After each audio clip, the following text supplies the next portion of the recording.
Hi mga kahilason! So for today's video, we're on our way to a beauty salon. Charis! Kasi po mga kahilason, napakahaba na po ng aking hair at hirap na po ako magsuklay. So, ikakat po natin siya. So, nandito na nga po tayo sa Shining Beauty Salon and Spa. Dito po yan makikita sa Jones, Cebu City. Sorry po. So, ayan na nga, papasok na po tayo. And, charan! So, napaka-nice po ng place at very accommodating po ng staff.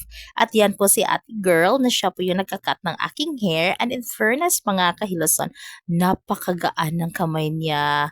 And I really love it, you know. Yeah. Tapos, hindi lang kami masyadong chika, but anyways, I really love her work so much.